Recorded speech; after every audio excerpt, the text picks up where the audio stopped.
اس محدث کا نام میں عرض کر رہا ہوں جن کو 5 لاکھ حدیثیں یاد تھی، 5 لاکھ حدیثوں کے حافظ امام احمد بن حنبل، لیکن حالات کے شکار ہو گئے۔ وقت کے ظالموں نے ان کے ساتھ بہت برا برتاؤ کیا ہے۔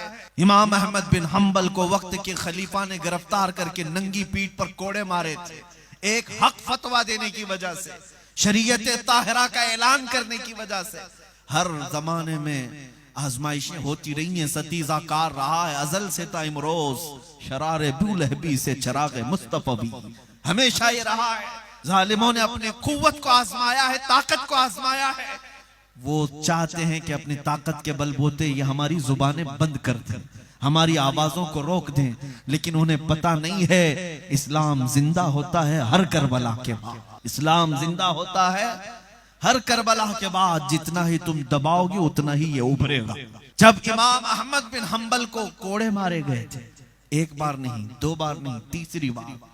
کوڑا کوئی رسی کو نہیں کہتے، چمڑے کا بیلٹ ہوتا تھا جس کو جب پیٹھ پر مارے تو چمڑی لگ کر کیا جائے، اس طرح کی اذیت ناک سزا دی جاتی۔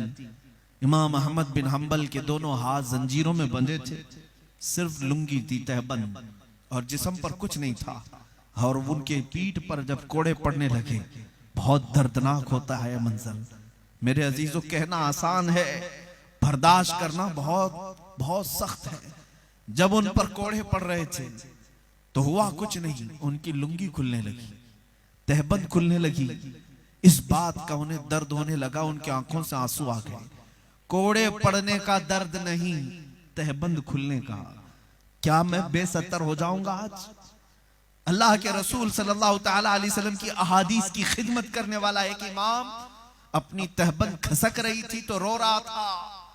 مجھے حیرت ہوتی وہ نوجوان قیامت کے دن کیا جواب دیں گے جو آج بغیر کسی کے سختیوں کے اپنے کپڑے پاڑ پاڑ کر پہنتے ہیں، اپنے ستر دکھا دکھا کر کے گھومتے ہیں۔ وہ کیا جواب دیں گے بارگاہ الہی؟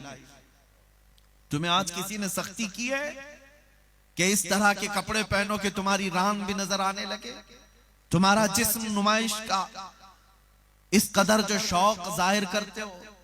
میرے عزیزو، بڑی پکڑ ہے اس کی، سخت ترین پکڑ ہے۔ اس امام احمد بن حنبل کو سوچو جن کی تہبند صرف ناف سے نیچے آنے لگی تو رونے لگ گئے کہ میری تہبند نیچے آ رہی ہے۔ تھوڑی ہی دیر کے بعد ان کی آنکھوں سے آنسو نکلے کہ مولا یہاں کون مددگار ہے، یہاں کون مددگار ہے؟ حکومت ظالم کی، کوڑے مارنے والا جلاد کوئی نہیں ہے۔ اچانک تاریخ میں یہ بات ملتی ہے، 2 ہاتھ غیب سے برآمد ہوئے اور مضبوطی سے ان کی کمر پر لنگی کو باندھ دیا، تہبند کو کس کر کے باندھ دیا۔ اور اس کے بعد امام احمد بن حنبل جو رو رہے تھے مسکرا پڑے، ہنسنے لگ گئے، اور وہ جلاد کوڑے مارتے مارتے اچانک رک گیا۔ کہا کہ احمد بن حنبل، کوڑے پڑ رہے تھے اور تمہاری لنگی کھل رہی تھی، تم رو رہے تھے، یہ اچانک ہنس کیوں رہے ہو؟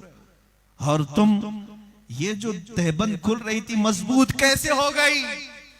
میرے عزیزو، شاید انہوں نے اپنی زبان حال سے یہی کہا ہوگا جو امام اہل سنت نے کہا تھا، ان کے نثار کوئی کیسے ہی رنج میں ہو، جب یاد آ گئے ہیں سب غم بھلا دیے ہیں۔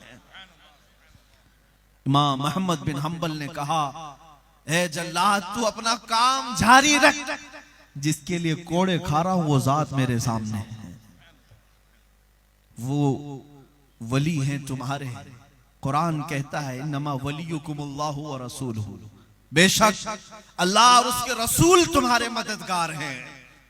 آج ان حالات میں میں آپ سے یہ کہتا ہوں، در در کی ٹھوکریں کھا کر کے ہم نے دیکھ لی، بہت ساری جگہوں پر لوگ یہ کہتے یہ مدد کریں گے وہ مدد کریں گے۔ تمہارا قبلہ کیوں بدل گیا میرے عزیزوں؟ تمہارا ڈائریکشن کیوں چینج ہو گیا؟ کل بھی تمہاری مدد جہاں سے آتی تھی وہیں سے آج بھی آئے گی۔ ان کے جو ہم غلام تھے خلق کے پیشوا رہے، بس چہرہ پھر گیا ہے تو ساری دنیا ہم سے پھر گئی ہے۔ مدد وہی سے ہونی ہے اور انہی کے قدموں میں عزت ہے، انہی کی نسبت میں بھی عزت ہے۔